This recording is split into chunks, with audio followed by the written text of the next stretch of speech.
मेरे पास लोग आते हैं, सवाल यही करते हैं, गुरुजी बच्चा सुनता नहीं है, बेटा मानता नहीं है।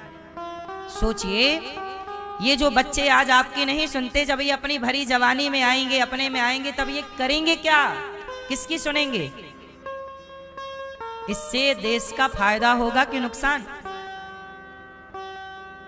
जो समाज अपने बड़ों की बात नहीं सुनती, जो लोग अपने बड़ों के बताए रास्ते पर नहीं चलते, वो लोगों का पतन हो जाता है। इसलिए बड़ों का मार्गदर्शन जरूरी है। मैंने दुनिया देखी है, मुझे पढ़ना भले ना आए, वो मुझे बहुत सारी भाषाओं का ज्ञान भले ना हो, पर दुनिया का अनुभव मैंने पढ़ा है, दुनिया को मैंने देखा है। जो मैं बता सकता हूं आपको, वो आप कितना भी पढ़ लो, आप पढ़ के भी नहीं पढ़ सकते, समझ सकते। मेरा बड़े बुजुर्गों का जो अनुभव है ना साहब, वो आपकी पढ़ाई से कई गुना बड़ा है। बताओ, अनुभव बड़ा होता है कि डिग्री बड़ी होती है? क्या बड़ा है? इसलिए आपके पास डिग्री भी हो और बड़ों का अनुभव भी हो तो नुकसान क्या है? और बड़ों का अनुभव तब होगा जब बड़ों का सत्संग करोगे, बड़ों की इज्जत करोगे। मैं अपने बचपन काल में मैं अपने बराबर के लड़कों के साथ नहीं बैठा करता था, मैं हमेशा गांव के बूढ़ों के साथ ये मेरी बचपन में पता नहीं क्या ईश्वर की मर्जी थी। मेरे दोस्त ना बूढ़े बूढ़े थे। जब मैं 14 साल का था, तब मेरे 15 साल का था, जब मैं 17 साल का था, तब मैं गांव के बूढ़ों के साथ बैठा करता था, अपनी उम्र के लड़कों के साथ नहीं बैठता। मुझे लगता कि मेरी उम्र के लड़के के साथ यदि मैं बैठूंगा तो बातें क्या होंगी? भाई उम्र की बातें क्या होती हैं? आज लड़के किसके साथ बैठते हैं? लड़कों के साथ। तो लड़के लोग बैठ के क्या बात करते हैं, मैं बताता हूं आपको। लड़के लोग बोलते हैं, यार सुनो, उसके पास ना बहुत बढ़िया वाली गाड़ी है, 50 लाख की, उसने ले ली गाड़ी, यार उसके फीचर क्या है। लड़के लोग ना गाड़ियों की बात करते हैं 1-1 घंटे, यार इस गाड़ी में ये फीचर है, ये गाड़ी में ये फंक्शन है, ये गाड़ी में गाड़ी, और है नहीं बाप के पास, और इसकी भी औकात नहीं है खरीदने की, वो बात कर रहा है गाड़ियों की। भाई क्यों टाइम वेस्ट कर रहा? जो तेरे बस का नहीं है छोड़ उसे, क्यों सर मार रहा है? तू पहले जो बात गाड़ी की कर रहा है, पहले अपने को काबिल बनाने की बात करना, कि मैं कैसे काबिल बनूं, मैं कैसे योग्य बनूं। तो आज लड़कों के साथ बैठो तो वो शराब की बात करते हैं, कौन सी महंगी है, कौन सी अच्छी है, कौन सा क्लब बढ़िया वाला खुला, चलो वहां चलते हैं। लड़के क्या बात, क्लब कौन सा, अरे वो महंगा वाला, चलो वहां चलते हैं। लड़के लोग क्या बात कर सकते हैं? क्लब की, सिगरेट की, छोरी की, गाड़ी की। लेकिन जो बड़े लोग हैं, उम्र दराज लोग, उम्र में बड़े अनुभवी, वो बात करते हैं बिल्कुल मक्खन सार।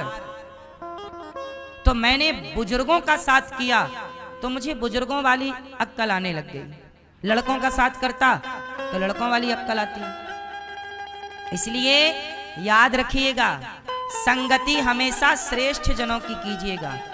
कैकई श्रेष्ठ है कि मंथरा श्रेष्ठ है? जोर से, जोर से, कौन श्रेष्ठ है? कैकई के मंथरा? जोर से, जोर से, जोर से। कैकई श्रेष्ठ है क्योंकि कैकई महारानी है और मंथरा दासी है। मंथरा दासी है और कैकई चक्रवर्ती सम्राट दशरथ जी की पत्नी महारानी है, रानी नहीं, महारानी। एक महारानी कैकई ने मंथरा जैसी दासी की संगत कर ली। सलाह लो तो अपने से श्रेष्ठ जनों की। कैकई को सलाह लेनी थी तो वशिष्ठ जी से सलाह लेते। वशिष्ठ जी की पत्नी माता अरुंधति जी से सलाह लेती। श्रेष्ठ जनों से सलाह किससे ले ली? दासी, झाड़ू पोंछा वाली दासी से। इसलिए मेरी मां, सलाहकार आपका जितना बढ़िया होगा। आजकल लड़के बिगड़ क्यों रहे हैं? क्योंकि लड़कों को जवानी में सलाह गलत मिल जा रही है। लड़कों की, दोस्तों की शराबी ने सलाह दे दी, यार क्या होता है, मार ले एक पैक, मारने लग गया। शराबी की सलाह मिल गई। कोई अब जैसे तुम्हारे स्कूल कॉलेज में कोई गलत लड़की है, माना कि एक, और वो गलत लड़की तुम्हारी लड़की की हो गई सहेली, तो वो तुम्हारी लड़की को भी खींच तान के ले जाएगी, चल मेरा एक बॉयफ्रेंड है, यार क्या होता है देख सबके तो है, तू भी बना ले। तो ले भैया उसको पहना दिया अपना सेकंड हैंड वाला बॉयफ्रेंड, ले इसको तू रख। तो कुल मिलाकर के आप गलत संगति में गए तो आप गलत होंगे, बोलो हाँ। इसलिए आपको पहला डिसीजन जिंदगी का ये लेना है कि आपकी संगति सही हो। दुर्योधन की संगति गलत है, शकुनी से सलाह ले रहा है। शकुनी कौन है? 2 कौड़ी का व्यक्ति।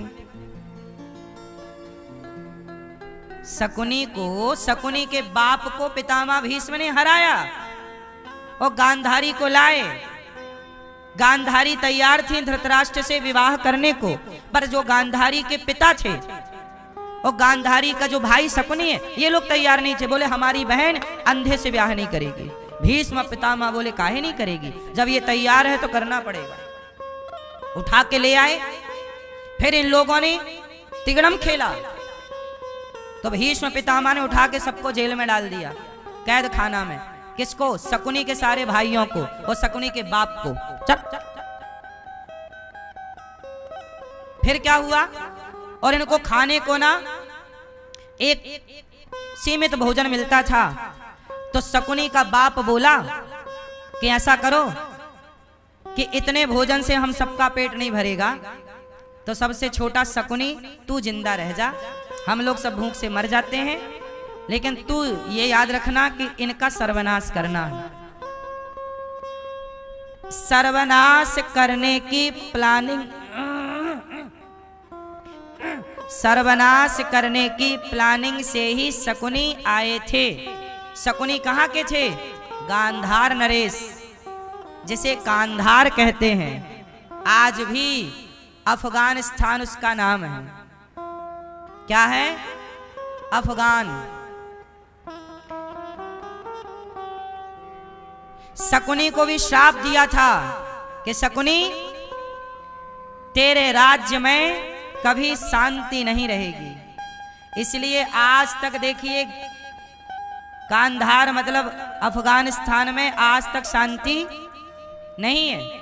आप देख लीजिए वहां क्या स्थितियां हैं, वहां की हिस्ट्री पढ़ लीजिएगा। शकुनी के बाद जो शकुनी को शाप लगा, शांति नहीं है। शकुनी का बेटा ही भस्मासुर है, जो शंकर जी को हाथ रखने दौड़ा था। पहले वरदान पाया कि मैं जिसके सिर पे हाथ रखूं भस्म हो जाए। शंकर जी ने वरदान दिया तो बोला पहले आपसे ट्राई करूं। तो ये शकुनी की खानदान की परंपरा है, ये जिसका खाता है उसी का बिगाड़ता है। शंकर जी से वरदान पाया, शंकर जी का, ये वहां की हिस्ट्री है कि जिसका खाएंगे उसी का बिगाड़ेंगे। ये वहां का ब्लड ऐसा है। इसलिए मेरी मां शकुनी तो कसम खा के आए कि मैं इस वंश का नाश करूंगा, और दुर्योधन ये बात समझ नहीं पाया, धृतराष्ट्र समझ नहीं पाए, भीष्म पितामह समझ नहीं पाए, और उसको घर में घुसने दे दिया। और जब घर में घुसाया तो लो भैया सलाहकार बन गया शकुनी, नाश कर दिया सबका। इसलिए कहता हूं सबके पास बैठने की जरूरत नहीं है। आजकल लड़के क्या कहते हैं, महाराज जी हम शराब नहीं पीते, कभी कभी दोस्ती यारी में पी लेते हैं। मतलब आप नहीं पी रहे हैं, दोस्ती यारी आपको बिगाड़ रही है। तो भाई साहब जो यारी जो दोस्ती आपको बिगाड़े वो दोस्ती है कि दुश्मनी है? मैं तो नहीं करता ऐसी दोस्ती। मेरा कौन दोस्त है? मैं किसी के साथ कहां बैठता हूं? श्रेष्ठ जन कोई साधु है, संत है, उनके चरणों में बैठता हूं। मैं किसी के साथ नहीं बैठता। आप भक्तों से मिलता हूं, आपके साथ बैठता हूं, बाकी मैं किससे मिलता जुलता हूं? आप लोग भी क्यों किसी से मिलते जुलते हो? किसी साधु से मिलो, संत से मिलो, अच्छे लोगों से मिलो तो अच्छी बात है, पर आप तुम्हारे गली में जो दिन भर गांजा पीता है तुम उसके साथ जाके बैठ रहे हो। तुम्हारी गली मोहल्ले में जो बिल्कुल नकारा आदमी है, दो कौड़ी का, जिसे कोई झाड़ू लगाने घर पे ना रखे, तुम उसके साथ जाके बैठ रहे हो। आजकल आपने देखा नहीं, गांव में नकारा लोग बिल्कुल कोई काम के नहीं बैठे रहेंगे और लोग टाइम पास करने उन्हीं के पास जाके बैठेंगे। तुम बैठने लग जाओगे तो उसका रंग तुम पे चढ़ने लग जाएगा। सही है ना मेरी माँ? इसलिए संगत से गुण आते हैं, संगत से गुण जाएं। दुर्योधन का सलाहकार शकुनी तो सर्वनाश हो गया और अर्जुन के सलाहकार श्री कृष्ण तो महाभारत जीत गए। जिसका सलाहकार जितना मस्त होगा वो व्यक्ति उतना कामयाब होगा। आप मानते हो इस बात को कि नहीं? चाणक्य ना होते तो चंद्रगुप्त मौर्य की कोई सत्ता ना होती, कोई जान पहचान कोई ना जानता चंद्रगुप्त को। चंद्रगुप्त जैसे लोग खड़े तब होते हैं जब पीछे कोई चाणक्य होता है। अर्जुन जैसे लोग खड़े तब होते हैं जब पीछे कोई कृष्ण होता है। आप सभी लोग अर्जुन हो और आप सब अर्जुन को, अर्जुन जैसे ज्ञानियों को भी कृष्ण के मार्गदर्शन की जरूरत पड़ी। इस धरती पर जो आया है उसे कोई ना कोई मार्गदर्शक चाहिए, इसलिए हमारे यहाँ गुरु बनाते हैं। हमारा मार्गदर्शक कौन? हमारा गुरु। हमारा मार्गदर्शक कौन? इसलिए हमारे सनातन में गुरु की परंपरा है। तुम किसी से सलाह मत लो, गुरु की बात मानो, गुरु पर विश्वास रखो, गुरु के वचनों पर चलो। गुरु जी कह रहे हैं कि यहां नहीं जाना तो ज्यादा सवाल जवाब ना करो। गुरु जी ने कहा शराब ना पियो, बस ना पियो मतलब ना पियो। गुरु जी ने कहा झूठ मत बोल, ठीक है। गुरु जी ने कहा पराई नारी को मत देख, मत देख भाई। कहा है तो कुछ सोच के कहा होगा।